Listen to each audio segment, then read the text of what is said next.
அனைவருக்கும் வணக்கம். சமீபத்தில் திரைத்துறையில் 50 ஆண்டுகளை நிறைவு செய்திருக்கார் அப்படின்னு சொல்லிட்டு தமிழக அரசு சார்பிலேயே இசைஞானி இளையராஜாவுக்கு ஒரு விழா எடுத்திருக்காங்க. அதில் திரைத்துறையை சேர்ந்த எல்லாரையும், அரசியல் பிரமுகர்கள் எல்லாரையும் அதில் அழைச்சிருக்காங்க. ரொம்ப ரொம்ப முக்கியமாக அதில் பார்த்திங்கன்னா 2 பெரிய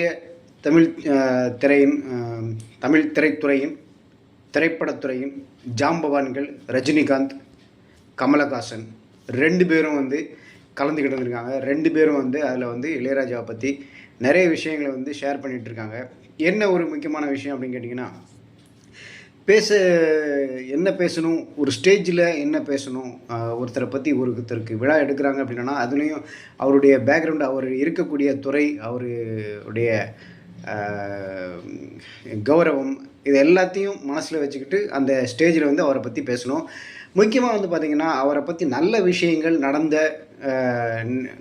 நல்ல விஷயங்களை நினைவு கூர்ந்து அதை பேசணும். ஆனால் பார்த்திங்கன்னா அந்த விழாவிலே பார்த்திங்கன்னா இளையராஜா அரை பாட்டில் பீர் குடிச்சிட்டு தள்ளாடினது அப்படின்னு சொல்லிட்டு இளையராஜா ரஜினியை பார்த்து பேசும்போது அவர் போட்ட ஆட்டம் அப்படி இப்படின்னு, அதாவது என்ன பேசணும் அப்படிங்கிறதே தெரியாமல் கடைசியில் பார்த்திங்கன்னா ஒருத்தர் கலாய்க்கிறோங்கிற பேர் வழியில் பார்த்திங்கன்னா பழைய விஷயங்கள், அதாவது எந்தெந்த விஷயங்கள்லாம் ஷேர் பண்ணக்கூடாதோ, வெளியுள்ள இதுக்கு தெரியக்கூடாது. அதனால் இளையராஜா அப்படின்னா பார்த்திங்கன்னா ஒரு மக்கள் மத்தியில், ரசிகர்கள் மத்தியில் பார்த்திங்கன்னா ஒரு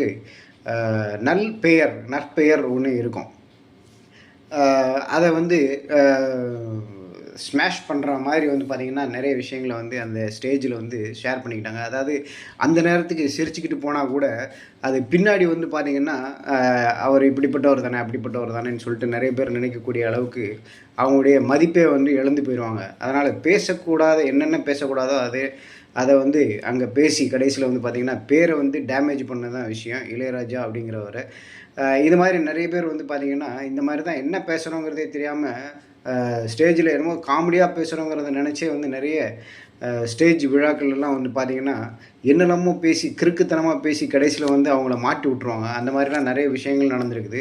இந்த பொன்னியின் செல்வன் விழாவில் கூட பார்த்திபன் கண்டிப்பாக 1000 கோடியை தாண்டிடும் இந்த படம், ரைடு போகலாம் அப்படிங்கிற மாதிரிலாம் போட்டு மாட்டி விட்டாங்க. அந்த மாதிரிலாம் நடந்திருக்கும். அப்போ இப்போ என்ன நம்ம ரசிகர்கள் மத்தியில் என்ன தோணுதுன்னா, நிறைய இருக்கக்கூடிய பெரிய பெரிய மனுஷங்களுடைய அந்தரங்கம், இப்போ பழைய விஷயங்கள்லாம் வெளியில் வரணும் அப்படின்னா இந்த மாதிரி எல்லாருக்கும் விழா நடத்தினா போதும், எல்லா விஷயங்களும் பழைய விஷயங்கள் பூரா வெளியில் வந்துடும் அப்படிங்கிறதே எல்லாருடைய பேச்சாகவும் கருத்தாகவும் இருக்குது. நன்றி. அடுத்து